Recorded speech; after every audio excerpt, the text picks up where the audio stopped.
Βίντεο ντοκουμέντο από το ναυάγιο της Πύλου έφερε στο φως της δημοσιότητας η εκπομπή Μέγκα Γεγονότα. Το βίντεο, το οποίο εξασφάλισε ο δημοσιογράφος Βασίλης Λαμπρόπουλος, αποκαλύπτει τι συνέβη και εκατοντάδες άνθρωποι πνίγηκαν στη θάλασσα. Ένα συγκλονιστικό βίντεο ντοκουμέντο που εξασφάλισε ο Βασίλης Λαμπρόπουλος από το τραγικό ναυάγιο της Πύλου. Η εικόνα είναι λίγη ώρα πριν τη βύθιση του αλλιευτικού σκάφους, τη στιγμή που προσπαθεί να προμηθευτεί τρόφιμα από δεξαμενό πλοίο. Το σκάφος ταλαντεύεται λόγω της υπερφόρτωσης και της μετακίνησης των ανθρώπων πάνω στο κατάστρωμα. Παίρνει επικίνδυνη κλίση προς τη μία και την άλλη πλευρά και είναι έτοιμο να βυθιστεί.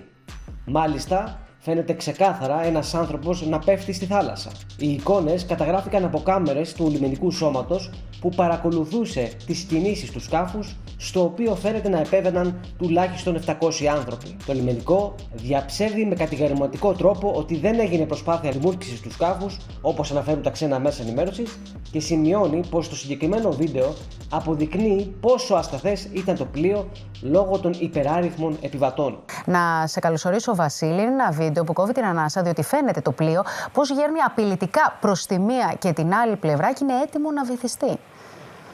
Κατερίνα, το βίντεο λοιπόν που αποκαλύπτουμε σήμερα, που ίσως είναι το πιο σημαντικό στην υπόθεση της Πύλου και το οποίο παρουσιάζει το Μέγκα, προέρχεται από τις κάμερες του σκάφους του λιμενικού που παρακολουθούσε τις κινήσεις του μοιραίου δουλεμπορικού με τους 700 επιβάτες τουλάχιστον. Το βίντεο αυτό είναι λίγες ώρες πριν την μοιραία ανατροπή και βύθιση του πλοίου, ενώ επιχειρεί να λάβει τρόφιμα από τάνκερ. Στο οπτικό αυτό υλικό αποτυπώνονται με ενδεικτική ακρίβεια οι κλειδονισμοί και η αστάθεια του σκάφους των δουλεμπόρων, λόγω ακριβώς της υπερφόρτωσης και της μετακίνησης των επιβατών, των εκατοντάδων επιβατών. Και όπου λόγω της εφιαλτικής κλίσης που παίρνει το δουλεμπορικό, σχεδόν οι επιβάτες που κάθονται στην έξω πλευρά, που έχουν στιβαχτεί στην έξω πλευρά, σχεδόν ακουμπούν στη θάλασσα. Ναι. Δείγμα δηλαδή πόσο ευάλωτη ήταν η ευστάθεια του πλοίου λόγω ακριβώς αυτού του τεράστιου ανθρώπινου φορτίου, όπως λέγεται. Συνεπώς, Βασίλη, συνεπώς προκύπτει από αυτό το βίντεο ότι δεν ρημουλκούσε το λιμενικό το πλοίο και εξ αυτού του λόγου βυθίστηκε, έτσι δεν είναι? Είναι λίγο νωρίτερα, Γιάννη, αυτό το βίντεο. Είναι την ώρα που τους ρίχνουν τρόφιμα λίγη ώρα νωρίτερα. Αυτό που αναφέρεται για τη ρημούλκηση μνημονεύεται για κάποια ώρα αργότερα, μέσα στο βράδυ. Αυτό είναι κατά κάποιες ώρες νωρίτερα. Αλλά είναι δεικτικό πόσο προβληματική ήταν η ευστάθεια αυτού του πλοίου. Αυτό το βίντεο αποκαλύπτει και αυτό καταδεικνύουν οι λιμενικοί που το έχουν τραβήξει.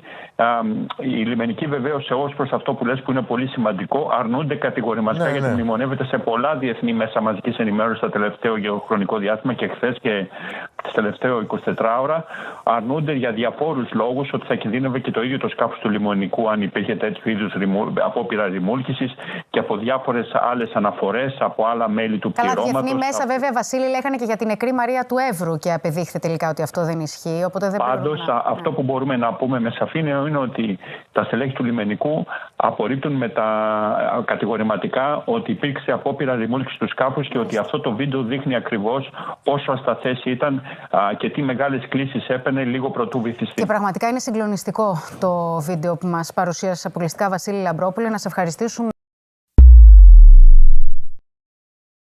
Να επαναλάβουμε για μία ακόμα φορά ότι το λιμενικό έχει πολύ δύσκολο έργο. Εννοείται ότι σε τέτοιου είδους δυστυχήματα πρέπει να αποδίδονται ευθύνες, γιατί μιλάμε για ανθρώπινες ζωές. Σε καμία περίπτωση όμως δεν πρέπει να υιοθετούμε θέσεις παρόμοιες προς την τουρκική ρητορική, γιατί εξυπηρετούν τα συμφέροντα της Τουρκίας. Όπως είχε αποκαλύψει ο γραμματέας της Ένωσης Υπαλλήλων Λιμενικού Σώματος Αττικής, Πειραιώς και Νήσων, Στέφανος Σταυρινούδης, μιλώντας στην εκπομπή Monitor και τον δημοσιογράφο Χρήστο Κωνσταντινίδη, το λιμενικό έχει σώσει καταγεγραμμένα τουλάχιστον 200.000 ψυχές και υποστήριξε ότι οι διασώσεις μπορεί να ξεπερνούν το 1 εκατομμύριο. Όπως είπαμε και προηγουμένως, υπήρξε μια κατακραυγή άδικη, κατά τη γνώμη μου, γιατί το λιμενικό σώμα κάνει σημαντική δουλειά. Θα θέλαμε όμως να μας δώσετε κάποιους αριθμούς. Πόσους μετανάστες έχει σώσει το λιμενικό σώμα από την κορύφωση του μεταναστευτικού που ήταν γύρω στην περίοδο του 2015 μέχρι σήμερα? Έχουμε κάποια εικόνα από αυτούς τους αριθμούς? Κύριε Κωνσταντινίδη, μπορώ να σας πω με ασφάλεια ότι το λιμενικό σώμα έχει σώσει από βέβαιο θάνατο πάνω από 200.000 συμπολίτες. 200.000 ανθρώπους, οι οποίοι θα μπορούσαν να έχουν σίγουρα την αρνητική κατάληξη του θανάτου αν δεν υπήρχε το λιμενικό σώμα. Μέσα σε αυτόν τον αριθμό υπάρχει πάρα πολύ μεγάλος αριθμός επίσης, ο οποίος μπορεί να είναι και απροσδιόριστος, μπορεί να προσεγγίζει το 1 εκατομμύριο ανθρώπων, οι οποίοι ήρθαν ασφαλώς στην χώρα μας και δεν κινδύνευσε η ζωή τους βάσει τις ενέργειες του λιμενικού σώματος. Ένας τεράστιος αριθμός που σίγουρα όλο αυτό δεν είναι καθόλου εύκολο και δεν πρέπει καθόλου να μην αναγνωρίζεται αυτή η τεράστια προσπάθεια του λιμενικού δηλαδή, και των στελεχών του. Από το 2015 μέχρι σήμερα έχουν σωθεί 1 εκατομμύριο άνθρωποι. Πολύ πιθανό, 200 ακριβώς. 200.000 θεωρώ σίγουρα, βάσει και με τα νούμερα που έχουμε, ότι αποβέβαιο θάνατο και άλλοι ένας τεράστιος αριθμός μπορεί να προσεγγίζει το εκατομμύριο στις συνολικές επιχειρήσεις του λιμενικού σώματος. Μάλιστα. Πρόσφατα είχα δει μια δήλωσή σας που αναφέρατε ότι δεν είναι μόνο οι ζωές που έχουν χαθεί αυτών των δύστιχων ανθρώπων που προσπαθούν να εξασφαλίσουν ένα καλύτερο μέλλον και προσπαθούν να περάσουν το Αιγαίο με κάποιες λαστιχιέλιες βάρκες, οι οποίες πολλές φορές έχουν τρυπήσει λαθροδιακινητές, γιατί υπάρχουν αυτά τα περιστατικά και έχουν βρει τραγικό θάνατο στις ελληνικές θάλασσες. Έχετε πει ότι και λιμενικοί έχουν χάσει τη ζωή τους πάνω στην προσπάθεια να σώσουν κόσμο. Μπορείτε να μας πείτε κάποια τέτοια περιστατικά που είναι πραγματικά είναι συγκλονιστικά, δηλαδή να μαθαίνεις ότι οι άνθρωποι έχουν πάνω στο καθήκον έχουν χάσει τη ζωή τους. Κύριε Κωνσταντινίδη, όπως εύκολα θεωρώ ότι καταλαβαίνετε, το να μπορείς καθημερινά να αντέξεις την πίεση του να πρέπει κάθε μέρα στην υπηρεσία σου, 24 ώρες το 24 νυχθημερών, να είναι η δουλειά σου να σώσεις έναν άνθρωπο, όπως καταλαβαίνετε, το βάρος που υπομίζεται ένας άνθρωπος, ο οποίος και ο λιμενικός, όπως καταλαβαίνουμε, είναι άνθρωπος. Είναι οικογενειάρχες, είναι άνθρωποι που θα πάνε σπίτι τους, έχουν και αυτοί οικογένειες, έχουν παιδιά. Είναι ένα δυσφάστακτο βάρος. Δυστυχώς, υπάρχουν άνθρωποι και από το λιμενικό σώμα, οι οποίοι αυτό δεν το άντεξαν, έχουν πάθει εμφράγματα, έχουμε πεθάνει άνθρωποι από αυτό το πράγμα. Και δυστυχώς και είναι πολλά άλλα περιστατικά εκτός των θανάτων, οι οποίοι έχουν περάσει θέματα υγείας σοβαρά. Λόγω αυτής του φόρτου εργασίας και της πίεσης έχουν αυξηθεί κατά πολύ, δυστυχώς, τα τελευταία χρόνια αυτές τις περιπτώσεις. Είναι πραγματικά μια δύσκολη κατάσταση και πρέπει αυτό να το καταλάβει η ελληνική κοινωνία. Το λιμενικό είναι εδώ για να προστατεύσει και τα χωρικά μας εθνικά σύνορα που είναι και ευρωπαϊκά, διότι υπάρχουν κανόνες που πρέπει να σεβόμαστε για να μπορούμε ειρηνικά να ζούμε ως συνάνθρωποι και πάνω απ' όλα βάζουμε αυτή την ανθρώπινη ζωή με όλα αυτά τα στοιχεία που σας προανέφερα και πριν. Από τη μία έχουμε Έλληνες να κατηγορούν την Ελλάδα για το ναυάγιο της Πύλου και η απάντηση για το ποιος ευθύνεται για την τραγωδία και όλα τα δυστυχήματα που έχουμε ζήσει τα τελευταία χρόνια της κορύφωσης του μεταναστευτικού έρχεται από το Πακιστάν. Όπως θυμάστε, ο πρόεδρος της Γερουσίας του Πακιστάν, Μουχαμάντ Σαντίκ Σαντζράνι, υποστήριξε ότι οι νεκροί συμπατριώτες του στο ναυάγιο ξεπερνούν τους 300 και εξέφρασε την οδύνη του αλλά και την οργή του για τους διακινητές. Μάλιστα, στη χώρα του συνελήφθησαν την περίοδο του ναυαγίου 10 ύποπτοι για διακίνηση ανθρώπων. Κύριε Φιλιππακόπουλε, θα σας στείλω και ένα άρθρο από κυπριακή εφημερίδα της Ελεύθερης Κύπρου που μιλάει και για το σοβαρότατο πρόβλημα που αντιμετωπίζει πλέον η Κύπρος με το μεταναστευτικό. Γιατί εκεί υπάρχει ένα σχέδιο της Τουρκίας με σιωπηρή άλωση να εκτουρκήσει και να εξισλαμίσει και την ελεύθερη Κύπρο, χωρίς να πέσει μια σφαίρα. Γι' αυτό λοιπόν, όσοι ασφαλώς, εγώ πιστεύω δεν υπάρχει λογικός άνθρωπος στην Ελλάδα, επαναλαμβάνω, άνθρωπος που να έχει τα μυαλά στο κεφάλι του, που να μην έχει συγκλονιστεί από το ναυάγιο. Ακριβώς. Έστω και μια ψυχή όταν χάνεται, έχουμε πραγματικά ευθύνη ως κράτος να προστατεύουμε τις ζωές όλων των ανθρώπων. Καταρχήν, κύριε Καλντερίδη, ήταν 100 παιδιά μέσα στα μπάρια κάτω κλειδωμένα και φύγαν τα παιδιά. Αλλά προσέξτε, κύριε Φιλιππακόπουλε, εγώ διάβασα σήμερα τις δηλώσεις του Προέδρου της Βουλής του Πακιστάν, ο οποίος δεν τα βάζει με την Ελλάδα, τα βάζει με τους λαθροδιακινητές. Ναι. Αν θέλετε μπορείτε να το αναζητήσετε. Το έχω δει. Δεν είναι δυνατόν λοιπόν η Ελλάδα να κατηγορεί τον εαυτό της όταν δεν μας κατηγορεί ο Γενικός Γραμματέας του ΟΗΕ, ο Υπουργός Εξωτερικών της Ιταλίας, ο Πρόεδρος της Βουλής του Πακιστάν. Εκεί που πρέπει να στρέψουμε, ασφαλώς είναι ένα τεράστιο ζήτημα παγκόσμιας σημασίας.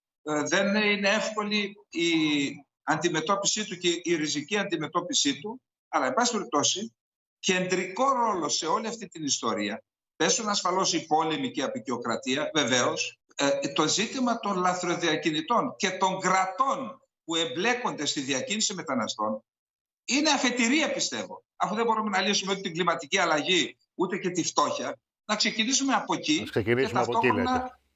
και ταυτόχρονα να γίνουν αναπτυξιακά σχέδια για τις χώρες από τις οποίες προέρχονται οι μετανάστες. Αλλά να ξεκινήσουμε από τα κράτη. Πρώτη είναι η Τουρκία, μετά είναι δυστυχώς η Λιβύη και είναι η πρώτη φορά που ο Χαφτάρ, από την περιοχή που ελέγχει ο Χαφτάρ, έχουμε, από ό,τι ξέρω, από ό,τι έχω διαβάσει, είναι η πρώτη φορά, γιατί ο Χαφτάρ είχε διαβεβαιώσει ότι από μένα δεν θα ξεκινήσουν.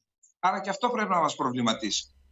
Κράτη και λαθροδιακινητές πρέπει εκεί να επικεντρώσουμε και παράλληλα σε ριζικές λύσεις με ανάπτυξη των χωρών από τις οποίες προέρχονται οι οικονομικοί μετανάστες. Ητοπάθεια, υποχωρητικότητα, κατευνασμός. Θέλω να ευχαριστήσω την κυβέρνηση των Ηνωμένων Πολιτειών για την πρωτοβουλία και τη βοήθειά τους. Το ντόμινο των υποχωρήσεων στο Αιγαίο του Σταύρου Καλεντερίδη κυκλοφορεί από τις εκδόσεις Ινφογνώμων. Το βιβλίο εμβαθύνει ιστορικά στις 3 κρίσεις που οδήγησαν την Ελλάδα στην ανοχή της αναθεωρητικής πολιτικής της Τουρκίας μέχρι σήμερα. Εισβολή και κατοχή του βόρειου τμήματος της Κύπρου, δόγμα γαλάζιας πατρίδας, τουρκολιβικό μνημόνιο. Συγκλονιστικές αποκαλύψεις μέσα από προσωπικές συνεντεύξεις διπλωματών, στρατιωτικών και πολιτικών, αποχαρακτηρισμένα αρχεία των ΗΠΑ και πρακτικά της Τουρκικής Βουλής. Αποκτήστε το βιβλίο με ένα κλικ στο infognomon.gr. Το Infognomon Politics έκανε μια σχετική έρευνα από την οποία αντιλήθηκαν κάποια πολύ σημαντικά δημοσιεύματα, τα οποία και φιλοξενήσαμε στην ιστοσελίδα μας. Τα δημοσιεύματα αποκαλύπτουν όλες τις λεπτομέρειες για το πώς δρούνε οι λαθροδιακινητές από το Πακιστάν, οι οποίοι ψαρεύουν κόσμο μέσω Facebook, ενώ ακολουθούν διαφορετικές διαδρομές για να φτάσουν στην Ευρώπη ανάλογα με το ποσό που πληρώνονται. Τι σημαίνει αυτό? Όποιος έχει να πληρώσει υψηλά ποσά μεταφέρεται αεροπορικός από το Πακιστάν στη Βόρεια Αφρική και από εκεί μεταφέρονται στην Ευρώπη με πλοία. Όσοι δεν μπορούν να ανταποκριθούν στην τιμή μεταφέρονται προς την Ελλάδα μέσω επικίνδυνων χερσαίων οδών από Ιράν και Τουρκία. Ποια είναι η τιμή για να φτάσει κανείς με τη βοήθεια λαθρεμπόρων στη Βόρεια Αφρική? 2 με 3 εκατομμύρια πακιστανικές ρουπίες, δηλαδή 6.397 ή 9.596 ευρώ. Ακούστε και μία άλλη λεπτομέρεια που φωτίζει την αιτία του όλου προβλήματος. Γιατί αναγκάζονται οι Πακιστανοί να εγκαταλείψουν την πατρίδα τους? Διότι η χώρα τους βιώνει μια τεράστια οικονομική κρίση και βρίσκεται πολύ κοντά στη χρεοκοπία. Η φτώχεια και η εξαθλίωση είναι η μία όψη του νομίσματος. Η άλλη είναι ότι πολλές ροές ανθρώπων προέρχονται από το κατεχόμενο από το Πακιστάν Κασμίρ, του οποίου οι κάτοικοι αντιμετωπίζονται από το Ισλαμαμπάντ ως κατώτεροι πολίτες. Ζουνε ρατσισμό μέσα στην ίδια τους τη χώρα και έχουν στερηθεί από βασικά δικαιώματα και υποδομές. Υπάρχουν αναλυτικές λεπτομέρειες σε ανάρτηση που δημοσιεύτηκε στο infognomonpolitics.gr με τίτλο «Τριτοκοσμικές καταστάσεις στο κατεχόμενο από το Πακιστάν Κασμίρ». Ο αριθμός των νεκρών εξηγεί γιατί τουλάχιστον 21 άτομα στο σκάφος ήταν από το κατεχόμενο από το Πακιστάν, Τζαμμού και Κασμίρ, το οποίο ζητούσε την ελευθερία από την τυραννική εξουσία του Ισλαμαμπάντ. Τους έχουν κλέψει τη γη και τους πόρους τους και τους έχουν φέρει σε καθεστώς σκλάβων στην επικράτειά τους. Όποιος υψώνει φωνή ενάντια στον κανόνα έχει οδυνηρό τέλος, αναφέρει σε σχετικό άρθρο ο Παύλος Αντωνόπουλος για την ιστοσελίδα greekcitytimes.com. Πιστεύω ότι δεν υπάρχει άνθρωπος που δεν... όχι απλά στεναχωρήθηκε, μιλάμε για αυτό ήταν ένα τραγικό ναυάγιο από τα μεγαλύτερα που έχουν συμβεί στη Μεσόγειο, νομίζω. Και ασφαλώς είναι μια στιγμή που πρέπει να σκεφτούμε τι συμβαίνει εδώ πέρα, τι γίνεται, πού πάει ο κόσμος και πού θα πάει αυτή η ιστορία. Καταρχάς έχω να κάνω μια πρώτη παρατήρηση. Εξ όσων γνωρίζω, ο Χαφτάρ και η κυβέρνηση που κυβερνά την Ανατολική Λιβύη το είχε ως κάφημα ότι από μένα δεν έχει φύγει κανένα καράβι. Όλοι φεύγουν, λέει, από τη Δυτική Λιβύη, από το Αντρίκελο του Ερντογάν, το Τμπέιμπα, την κυβέρνηση Τμπέιμπα. Εδώ βλέπουμε ότι ξεκίνησε από το Τομπρούκ και ίσως είναι το πρώτο καράβι που φεύγει από την περιοχή του Χαφτάρ. Εδώ θα πρέπει να γίνουν κάποιες συζητήσεις. Αυτός ο άνθρωπος έδωσε, τουλάχιστον έτσι θυμάμαι, ότι έδωσε εγγυήσεις ότι δεν πρόκειται. Τώρα ξεκινήσαμε και από εκεί, γιατί είχαμε τον Μπέιμπα, είχαμε και την Τινησία πριν από λίγες μέρες και μάλιστα εσπευσμένα Ευρωπαϊκή Ένωση πήγε να δώσει λεφτά στην Τινησία για να το σταματάει.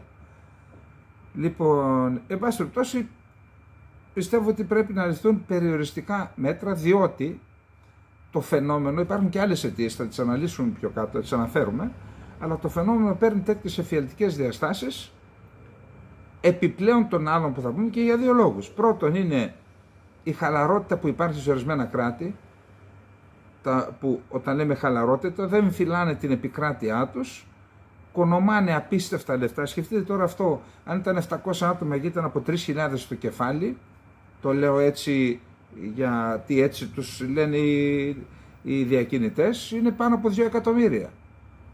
Πού να βρεθούν αυτά τα λεφτά στην Αφρική? Μιλάμε για τεράστια ποσά τα οποία διανέμονται σε αξιωματούχους και έτσι τους αφήνουν να περνάνε.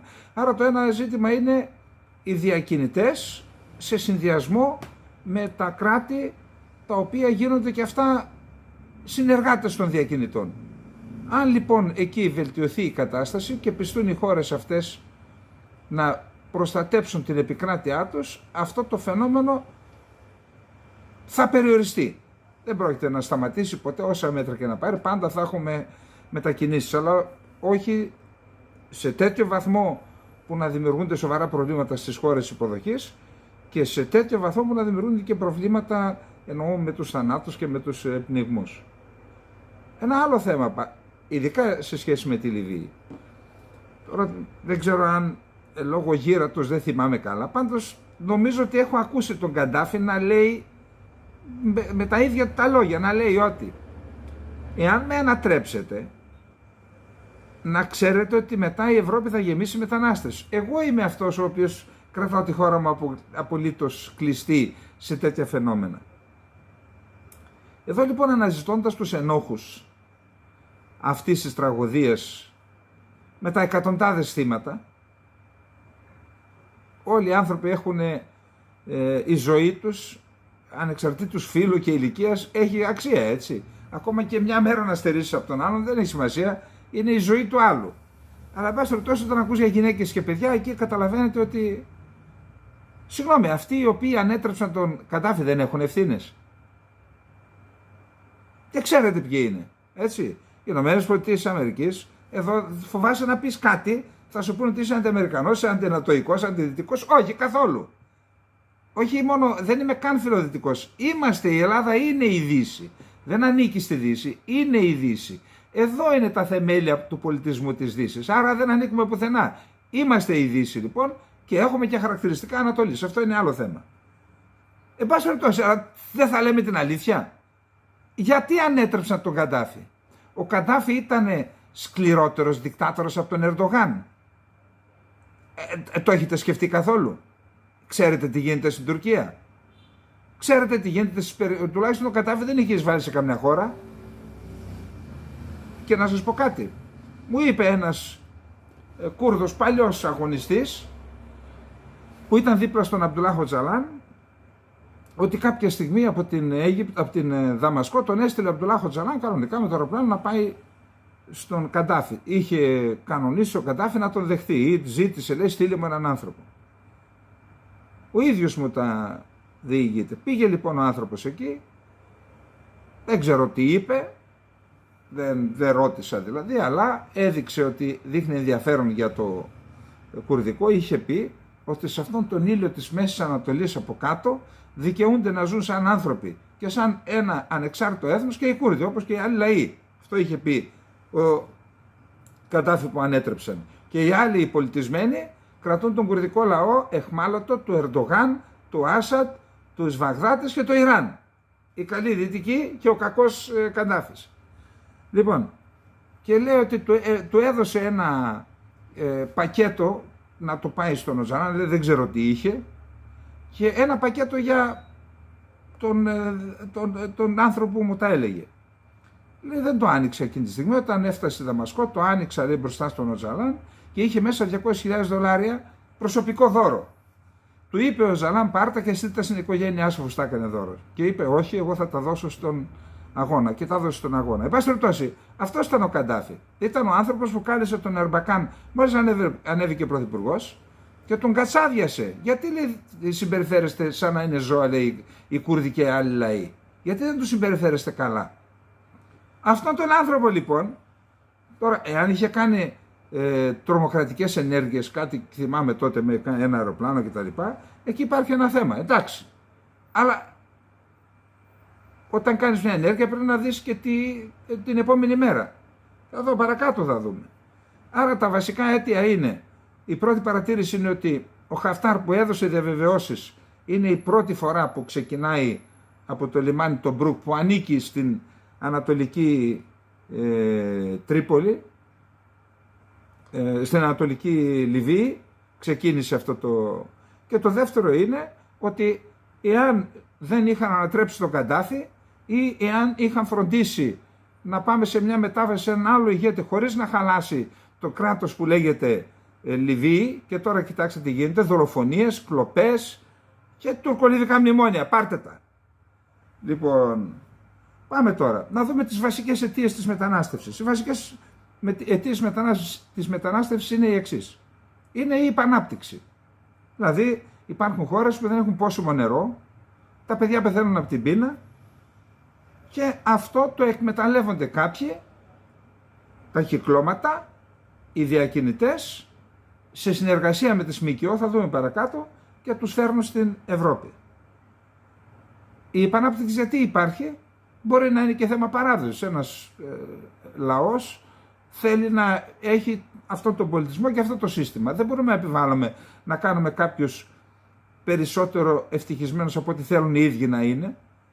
Αλλά, εν πάση περιπτώσει, μπορεί να υπάρχουν, παραλαμβάνω, αντικειμενικές αιτίες. Όμως, παρόλα αυτά, η τηλεόραση, όλα τα μέσα δείχνουν ότι στην Ευρώπη υπάρχουν επιδόματα, υπάρχει καλή ζωή, κοινωνικό κράτος, ιατροφαρμακευτική περίθαλψη, τα παιδιά σου μπορούν να πάνε σε καλό σχολείο.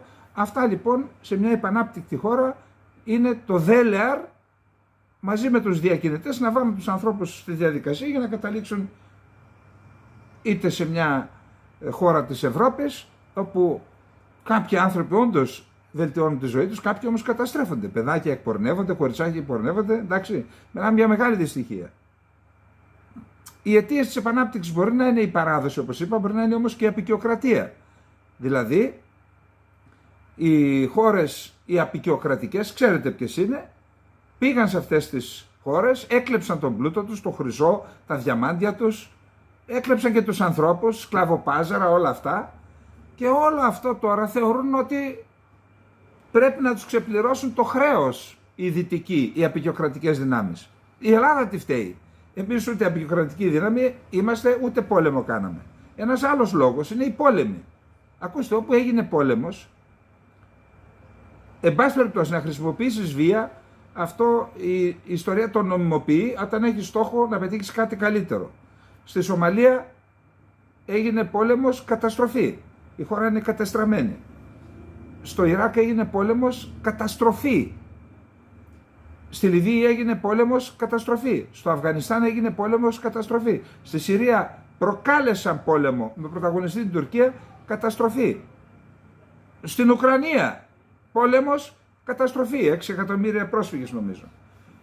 Αλλά για εκείνους δεν μιλάει κανείς γιατί είναι ευπρόσδεκτοι οι Ουκρανοί για άλλους λόγους. Άρα και οι πόλεμοι ευθύνονται και αυτοί που έκαναν τους πολέμους. Αλλά έπρεπε να υπάρχει ένας μαγικός τρόπος να μεταφέρονται με διακτηνισμό οι άνθρωποι αυτοί, λόγω αποικιοκρατίας και λόγω των πολέμων, να διακτηνίζονται και να πηγαίνουν στις χώρες που προκάλεσαν. Δεν φταίνουν οι άλλες χώρες όμως. Θα δείτε παρακάτω. Τώρα, εντάξει, εμείς οι Έλληνες ειδικά είμαστε ένας λαός που από την αρχαιότητα ψάχναμε για μια καλύτερες συνθήκες. Και έτσι δημιουργήθηκαν οι αποικίες, έτσι. Άρα θα πρέπει να αντιμετωπίζουμε με κατανόηση όταν ένας άνθρωπος θέλει να βελτιώσει τη ζωή του. Από εκεί και μετά όμως, από τότε που ήμασταν έτσι εμείς, ακόμα και στον 20ο αιώνα, τέλη 19ου 20ου αιώνα, που πήγαμε οι πρόσφυγες, οι Έλληνες μετανάστες που πήγαν στην Αμερική, στην Αργεντινή, και αυτοί πήγαν για να βελτιώσουν τη ζωή τους. Όμως ο κόσμος άλλαξε.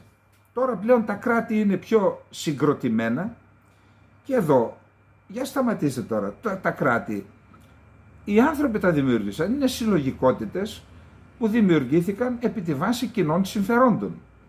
Και τα σύνορα οι άνθρωποι τα δημιούργησαν για να προστατεύσουν τα κοινά τους συμφέροντα. Τώρα δεν μπορούμε να δαιμονοποιούμε τα σύνορα. Προσέξτε γιατί. Ας θεωρήσουμε ότι επικρατεί η άποψη, αφήστε τα σύνορα, δεν υπάρχουν σύνορα, να μπαίνει όποιος θέλει εδώ. Τι είναι πιθανό να συμβεί? Είναι πιθανό να συμβεί το εξής. Εξαιρετικά πιθανό. Με κάποιο τρόπο να παγώσουν τη συμμετοχή της Ελλάδας στη Σέγγεν και όλοι όσοι μπαίνουν στην Ελλάδα να φράξουν τα σύνορα η Σέγγεν και να μένουν στην Ελλάδα. Θα μπουν 1, 2, 3, 4, 5, 6 εκατομμύρια, 7 εκατομμύρια. Και εκεί αυτοί θα μπουν στη λογική, προσχωρώ στη λογική αυτών που λένε αφήστε τα σύνορα ανοιχτά. Τι σημαίνει Ελλάδα, λέει? Χώρος είναι, λέει. Ήμασταν εμείς παλιά, τώρα μπορεί να είναι άλλοι. Το έχει πει καθηγητής πανεπιστημίου αυτός και μάλιστα κολλητός της κυβέρνησης της προχθεσινής του κ. Μητσοτάκη. Τον έχουν υπερπροβάλει. Νομίζω ο κ. Καλίβας το έχει γράψει σε άρθρο τον Νοέμβριο. Αν έρθουν λοιπόν αυτοί οι άνθρωποι εδώ, με βάση την αρχή δεν υπάρχουν σύνορα, ο κάθε άνθρωπος δικαιούται να βελτιώσει τη ζωή του και να πάρει, να μοιραστεί αυτά που έχεις εσύ. Καταρχάς θα καταρρεύσει το κοινωνικό κράτος κτλ. Όμως αυτή η νοοτροπία θα επεκταθεί και να πάνε και στα νησιά της πολυτελείας, στη Μύκονο, στην Κρήτη, στη Ρόδο, έτσι, να μοιραστούν και εκεί. Γιατί να ζήσει εσύ καλύτερα από έναν άλλον? Να ζουν και αυτοί, να το ισοφαρίζουμε, να το ισοσταθμίσουμε. Το επόμενο βήμα, η λογική αυτή, η επέκταση αυτής της λογικής, και προσέξτε, δεν είναι λαϊκισμός. Είναι ακριβώς αυτό που διαβάζω και μας λένε. Θα πάνε στην Εκάλη. Θα πούν, παιδιά, δεν μπορεί εγώ να πεινάω και εσύ να έχεις ένα σπίτι σε 10 στρέμματα υπερπολιτελές με πόσες τουαλέτες και πισίνες κτλ. Μπαίνουμε και εκεί λοιπόν. Αφού μπούμε και εκεί, μετά θα μπούμε και στα σπίτια. Δεν μπορεί εγώ να μένω στο δρόμο και εσύ να έχεις σπίτι, άνοιξε το σπίτι σου. Δεν οδηγεί πουθενά αυτή η λογική. Μιλάμε για την καταστροφή των κοινωνιών και των κρατών και των εθνών. Άρα, ποια είναι η λύση? Η λύση είναι οι αποικιοκρατικές δυνάμεις, οι ιμπεριαλιστικές δυνάμεις και οι δυνάμεις που κάνουν τους πολέμους να πιεστούν και να πάρουν μέτρα να αναπτυχθούν αυτές οι χώρες από τις οποίες προέρχονται τα μεγάλα κύματα των μεταναστών, να αναπτυχθούν για να περιοριστεί τέλος πάντων το φαινόμενο. Από εκεί και μετά, οι χώρες οι οποίες βοηθούν, δηλαδή είναι η συνεργή των κυκλωμάτων των διακινητών, αντί να παίρνουν λεφτά, να τιμωρηθούν. Δεν μπορεί να πληρώνουμε την Τουρκία επειδή έχει ανοίξει προσέξτε, άνοιξε τα σύνορά της εκεί που τη συμφέρει. Έκανε 700 χιλιόμετρα σύνορα τείχος με τη Συρία, άρα 400 με το Ιράν, και αφήνει να περνούν στο έδαφος της μόνον αυτοί που εξυπηρετούν το εθνικό της σχέδιο. Δηλαδή πληθυσμοί τους οποίους τους κρατάει ο Ερντογάν με σχέδιο, τους δίνει υπηκότητα, με στόχο να τους εκτουρκήσει για να εξισορροπήσει, επειδή η Τουρκία έχει σημαντικότατο δημογραφικό πρόβλημα. Προσέξτε, δεν μιλώ στον αέρα. Έχω τα στοιχεία και τη στατιστική υπηρεσία και από πανεπιστήμια, από μελέτες της Τουρκίας, που λένε ότι όλοι οι άλλοι πλην των Κούρδων έχουν υπογεννητικότητα, σαν την Ελλάδα είναι. Μπορεί και χειρότερα σε ορισμένες περιπτώσεις. Μόνο οι Κούρδοι γεννάνε, και αυτοί όχι όλοι αστικοποιημένοι, αυτοί που είναι στην Ανατολή. Λοιπόν, και θέλει να τους κρατήσει, και μάλιστα σε νομούς, εκεί τους περίεργους νομούς που φράσουν την κουρδική πλημμυρίδα. Άρα και τους άλλους τους μπρόξω στην Ελλάδα. Έτσι. Πρέπει λοιπόν οι χώρες οι οποίες δέχονται την πίεση, και αναφέρουμε στην Ευρώπη βασικά, γιατί οι ΗΠΑ είναι μόνο για να ασκούν κριτική, έτσι. υπεύθυνες για τους πολέμους και να ασκούν κριτική. Στα δικά της σύνορα παίρνουν μέτρα. Στα δικά μας λένε γιατί κάνετε αυτό και γιατί παίρνετε περιοριστικά μέτρα. Βέβαια. Λοιπόν, άρα να καταλήξουμε. Όσοι, προσέξτε, άλλο οικονομικός μετανάστες, άλλο πρόσφυγες. Οι πρόσφυγες, για τους πρόσφυγες πρέπει να βρεθεί τρόπος να πηγαίνουν στα προξενία, να δημιουργήσει η Ευρώπη, θέλετε, να δημιουργήσει μηχανισμό και να δίνεται το άσυλο με ταχύτατες διαδικασίες όσοι πραγματικά αντιμετωπίζουν πρόβλημα. Αυτό δεν το συζητάμε. Και από εκεί και μετά, όντως, αν είναι ένας πολίτης της Τουρκίας που έκατσε 30 χρόνια φυλακή και τον κυνηγά να τον ξαναφυλακίσουν, αυτός δεν πρέπει να πάει σε προξενείο, αυτός πρέπει να περάσει παράνομα τα σύνορα. Και αυτά που λένε πρέπει να υπάρχουν νόμιμες δίωδοι, αυτά είναι παραμύθια. Άμα υπάρχει νόμιμες δίωδοι, θα τον πιάσει ο άλλος από απέναντι. Όποιος πάει σε νόμιμο δίωδο θα τον αρπάζει. Εν πάση περιπτώσει, όσοι βρίσκουν τρόπο και περνάνε στην Ελλάδα, που διώκονται από την Τουρκία, για αυτούς να υπάρχει μία δίκαιη αντιμετώπιση. Λοιπόν, τώρα αυτά είχα να πω για το ναυάγιο. Δεν υπάρχει άνθρωπος που δεν είναι συγκλονισμένος, πιστεύω. Από εκεί και μετά νομίζω ότι και η Ελλάδα θα πρέπει να βρει έναν τρόπο να τετραγωνίσει τον κύκλο. Δηλαδή τους ανθρώπους που έχουν ανάγκη με ασφάλεια να τους δέχεται, και όσοι είναι οικονομικοί μετανάστες και θα πρέπει να προσαρμοστεί και η Ελλάδα στην ευρωπαϊκή πολιτική, βλέπω ότι πάνε να κάνουν μία μεταρρύθμιση και προβλέπει ταχύτατη επιστροφή στις πατρίδες τους. Εν πάση περιπτώσει, η Ελλάδα στο βαθμό που μπορεί να το κάνει, να επηρεάσει την ευρωπαϊκή πολιτική, ούτως ώστε το φαινόμενο αυτό να περιοριστεί και ταυτόχρονα να ληφθούν μέτρα να μην ξαναζήσουμε τέτοια τραγικά γεγονότα. Τώρα, όσον αφορά διάφορους που πηγαίνουν και κάνουν διάφορα, προσέξτε. Είπαμε δεν ασχολούμαστε με τα εσωτερικά, αλλά προσέξτε το 3% που οδηγείται το χώρο σας. Το 3% προσέξτε, μην πάει και παρακάτω. Κοιτάξτε που πήγε ένας που έλεγε αυτά που έλεγε. Από εκεί που ήταν, κάτω από το μισό. Μέσα σε χρόνο ρεκόρ, έτσι. Κάτω από το μισό και να δείτε και που θα πάει. Και εσείς εκεί θα πάτε. Προσέξτε. Προσέξτε. Λοιπόν, αυτά είμαστε. Πάμε στο δεύτερο θέμα τώρα. Το δεύτερο θέμα είναι ο ρόλος των μη κυβερνητικών οργανώσεων. Κατά πόσο έχουν ευθύνη στα εγκλήματα. Έτσι. Να δούμε ένα παράδειγμα από την Athens Voice, ένα άρθρο. Χρηματοδοτήσεις που αγγίζουν τις 500.000 ευρώ φέρεται να έλαβε ο εκπρόσωπος διαφόρων μη κυβερνητικών οργανώσεων, όπως το Ελληνικό Παρατήριο Συμφωνιών του Ελσίνκη, Παναγιώτης Δημητράς, με αιτιολογία την προάσπιση των ανθρωπίνων δικαιωμάτων των μεταναστών, αλλά και την υποστήριξη ατόμων που δεν είχαν πρόσβαση στις κρατικές δομές.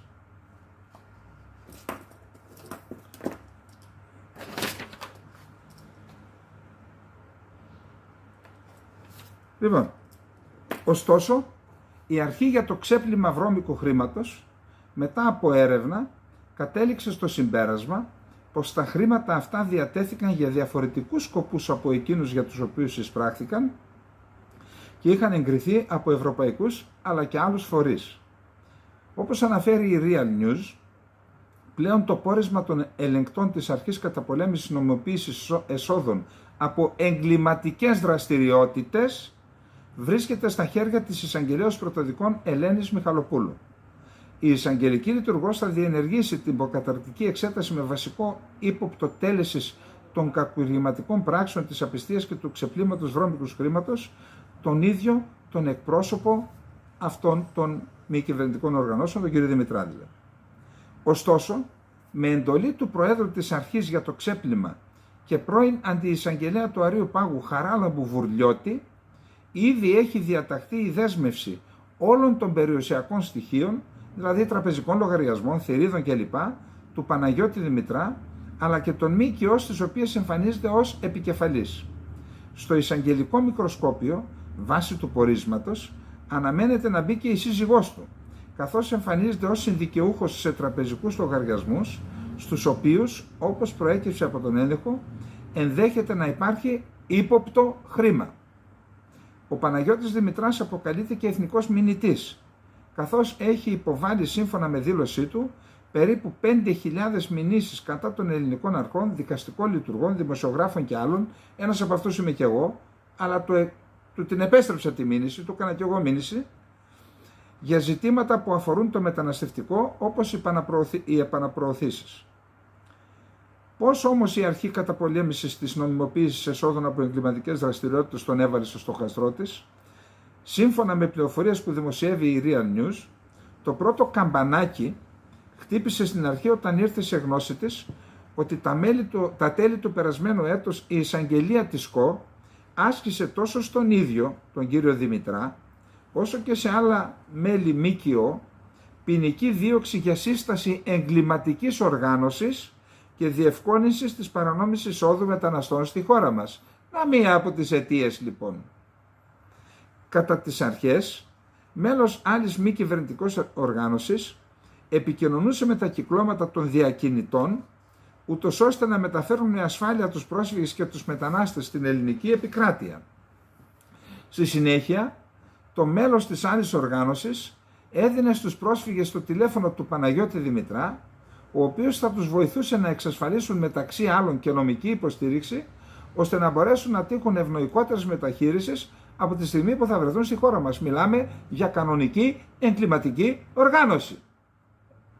Και να σκεφτούν οι πολιτικοί που πηγαίνουν εδώ και εκεί και λένε μήπως εκ των πραγμάτων τοποθετούν και τους εαυτούς τους στην απόλυξη αυτών των εγκληματικών οργανώσεων.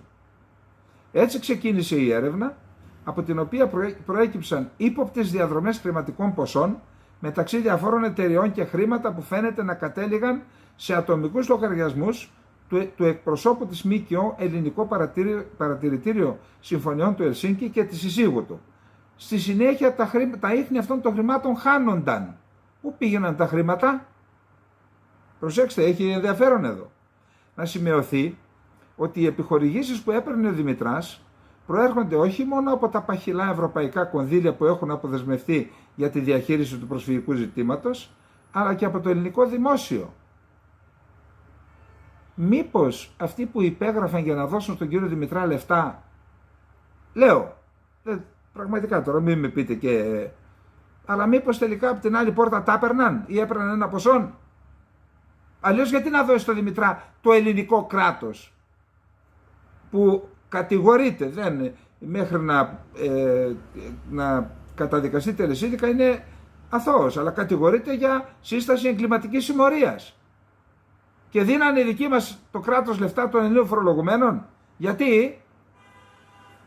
Στην εγκληματική χρηματοδότηση εγκληματικής συμμορίας. Από το τελευταίο σύμφωνα με πληροφορίες, φαίνεται να έχουν επιχορηγηθεί εταιρείες στις οποίες εμπλέκεται ο Δημητράς με ένα ποσό περίπου 170.000 ευρώ από το ελληνικό δημόσιο. Το ποσό αυτό συμπεριλαμβάνεται στα 500.000 ευρώ, των οποίων η διαδρομή θα ανοιχθεί από τη δικαιοσύνη. Επαναλαμβάνουμε, αθώος μέχρι να απολυθεί ότι είναι ένοχος, αλλά το γεγονός το οποίο αναφέρομαι είναι ότι είναι κατηγορούμενος για σύσταση συμμορίας εγκληματικής οργάνωσης. Λοιπόν, αυτά με τις ΜΚΟ. Εντάξει. Έχουν, όσο δε για τους πολιτικούς που ρίχνουν ευθύνες στο ελληνικό κράτος, εγώ δεν ξέρω, ας τα βρει ο εισαγγελέας, αλλά το ελληνικό κράτος ξεκινάει ένα καράβι από τη Λιβύη, έχει προορισμό την Ιταλία, πηγαίνει το λιμενικό, λέει να σας σώσω, λέει όχι. Από ό,τι άκουσα τους ναυάρχους του λιμενικού, λέει είναι παράνομο να πας κάποιον να τον σώσει με το ζόρι. Εν πάση περιπτώσει, αν έχουν ευθύνες επιχειρησιακές θα τις δούμε, αλλά δεν μπορεί να έχεις 50 διαμερίσματα, να τα νοικιάζεις σε ΜΚΟ και σε μετανάστες και να βγαίνεις να κατηγορείς και την Ελλάδα. Δεν γίνεται αυτό το πράγμα. Εκεί, γι' αυτό σας είπα που πάτε. Έτσι. Αν δεν σε συμμαζέψει κανένας, ενώ από το δικό σας κόμμα, πού οδηγείτε το κόμμα σας?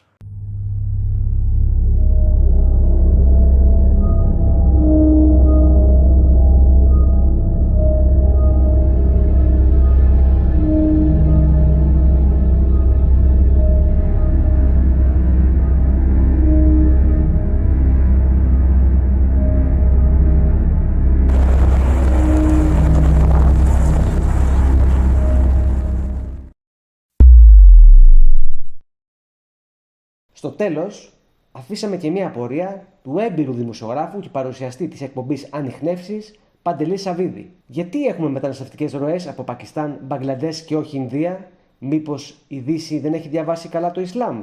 Αναφέρει ο τίτλος του σχετικού άρθρου. Όλες τις πληροφορίες που σας αναφέραμε μπορείτε να τις αναζητήσετε σε κείμενα που αναρτήθηκαν στο υφογνώμο politics.gr.